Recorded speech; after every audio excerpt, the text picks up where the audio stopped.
Hello my viewers, welcome back to my channel. আমার নাম শিল্পা। তো আজকে আমি তোমাদের জন্য নিয়ে এসেছি দুর্গাপুজো উপলক্ষে এই মেকআপ টিউটোরিয়ালটা। বাঙালিদের দুর্গাপুজো মানে কিন্তু নতুন জামা কাপড়, সাজগোজ, খাওয়া দাওয়া, বন্ধু বান্ধবদের সাথে আড্ডা, আর না কত কিছু। তাই এই দুর্গাপুজোতে এই ট্রেন্ডি লুকটা তোমরা যদি ক্রিয়েট করতে চাও তাহলে কিন্তু ভিডিওটা তোমাদের দেখতে থাকতে হবে। তাহলে চলো শুরু করা যাক ভিডিওটা। তো সবার প্রথমে আমি NYXের হোয়াইট আইশ্যাডো প্রাইমারটা নিয়ে নিচ্ছি। আমি আগেও বলেছি যে সবসময় হোয়াইট আইশ্যাডো প্রাইমার ইউজ করলে কি হবে, আমাদের আইশ্যাডোগুলোর কালারগুলো কিন্তু অনেক বেশি পিগমেন্টেড লাগবে।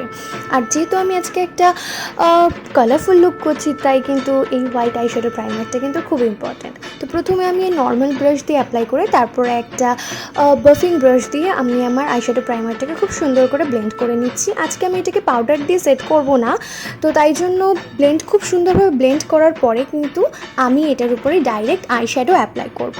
তো প্রথমে আমি ব্রাইট ইয়েলো কালারটা আমি নিয়ে নিচ্ছি। নিয়ে এটাকে আমি প্রথমে আমার ক্রিজে স্ট্যাম্পিং মোশনে অ্যাপ্লাই করছি। প্রথমেই কিন্তু ব্লেন্ড করব না, তাহলে কিন্তু কালারের পিগমেন্টেশনটা পুরোপুরি পাওয়া যাবে না। তো প্রথমে আমি জিনিসটাকে স্ট্যাম্পিং করে তারপরে ওটাকে হালকা করে স্মাচ করব। অরেঞ্জ কালারটাকে আমি নিয়ে নেব, নিয়ে আমি কি করব, আরেকটা ক্রিজ ব্রাশের সাহায্যে আমি ওটাকে আমার ক্রিজে অ্যাপ্লাই করব। এই কালারটাকেও কিন্তু আমি স্ট্যাম্পিং অ্যান্ড ব্লেন্ডিং দুটো করে অ্যাপ্লাই করছি। প্রত্যেকটা কালারকেই কিন্তু তোমার ইচ্ছে মতন অনুযায়ী যতটা তোমার পিগমেন্টেশন চাই সেই অনুযায়ী কিন্তু একটু ধৈর্য ধরে বিল্ড আপ করতে হবে, কারণ ব্লেন্ড করলে কিন্তু কালারটা ফেড হয়ে যায়, তাই বারবার করে অ্যাপ্লাই করতে হবে। এবারে আমরা নিয়ে নেব এই পিঙ্ক কালারটা নিয়ে আমি এটাকে স্মল একটা ব্লেন্ডিং ব্রাশের সাহায্যে আমি আমার ক্রিজে অ্যাপ্লাই করব।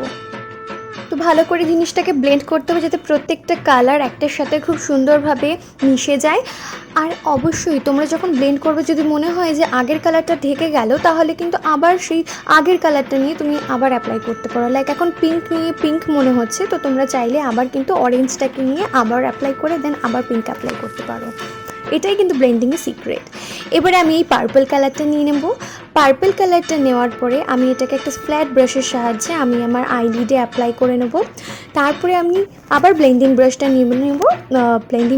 নিয়ে আমি আবার এটাকে খুব সুন্দর করে প্রিভিয়াস শেডগুলোর সাথে একদম খুব সিমলেসলিভাবে ব্লেন্ড করে দেবো। তারপরে আমি একটা স্মল ফ্লাফি একটা ব্লেন্ডিং ব্রাশ নিয়ে আমার আইশ্যাডোগুলোর একদম এজগুলোকে খুব সুন্দর করে বাফ আউট করে দেবো, যাতে কোনো হার্শ লাইন না দেখা যায়। এবারে মেন স্টার যেটা এই লুকটা, সেটা হচ্ছে যে নিকাকের এই আইশ্যাডো গ্লিটারটা। তো এটাকে আমি একটা স্মল বিন্দি ব্রাশের সাহায্যে আমার ক্রিজে খুব সুন্দর করে কেয়ারফুলি অ্যাপ্লাই করে নেবো। আজকে আমি কোনো আইলাইনার দেবো না, তার জন্য আমি আমার ল্যাশ লাইনটাকে ডার্কেন আপ করার জন্য কাজলটাকে আমার ল্যাশ লাইনের খুব কাছে অ্যাপ্লাই করে নেবো। খুব সাবধানে অ্যাপ্লাই করবো যাতে খুব উপরে না চলে যায় জিনিসটা, একদম লোয়ার ল্যাশ লাইনের কাছে। তারপরে আমি এটাকে একটা স্মল ব্লেন্ডিং ব্রাশ দিয়ে সেটাকে কাজলটাকে খুব সুন্দর করে ব্লেন্ড করে দেবো। তোমার আইশ্যাডোর উপরের পার্টটা কিন্তু কমপ্লিট হয়ে গেছে, তার জন্য আমি সেলোটেপটা খুলে দিচ্ছি। দেখো কত সুন্দর একটা শার্প অ্যান্ড ক্লিন একটা লাইন তোমরা দেখতে পাচ্ছ। তো অফ ক্যামেরায় আমি আমার আইল্যাশ লাগিয়ে নিয়েছি এবং মুখের বাকি মেকআপটা করে নিয়েছি যাতে সময় নষ্ট না হয়। তো এবার আমি কাজলটাকে নিয়ে আমার আপার ওয়াটার লাইনে অ্যাপ্লাই করে নিচ্ছি, আর এটাকে আমি আমার লোয়ার ওয়াটার লাইনেও অ্যাপ্লাই করে নেব। এটা একটা ব্ল্যাক কাজল, এটা ল্যাকমি আইকনিকের, তোমরা জানোই। তো এবার আমি আবার সেই পার্পল আইশ্যাডোটা নিয়ে নিচ্ছি, নিয়ে এটাকে আমি আমার লোয়ার ল্যাশ লাইনে অ্যাপ্লাই করছি। তারপরে আমি নিয়ে নিই পিঙ্ক আইশ্যাডোটা, এটাকেও ওই সেম ব্লেন্ডিং ব্রাশের সাহায্যে আমি লোয়ার ল্যাশ লাইনে অ্যাপ্লাই করব। মোটামুটি উপরে যে কালারগুলো অ্যাপ্লাই করছি নিচেও সেভাবেই অ্যাপ্লাই করব। অরেঞ্জটাও নিয়ে নিচ্ছি, অরেঞ্জটাকে সেই স্মল ফ্লাফি ব্রাশের সাহায্যে একদম স্মোক আউট হিসাবে আমি এটাকে বাফিং করছি। তোমরা দেখো টেকনিকগুলো। লাস্টে আমি আবার পার্পল শেডটা নিয়ে নেব। পার্পল শেডটা নিয়ে আমি এটাকে একদম আমার লোয়ার ল্যাশ লাইনের খুব ক্লোজে আমি অ্যাপ্লাই করব, যাতে পার্পল যে এফেক্টটা সেটা খুব সুন্দরভাবে বোঝা যায়।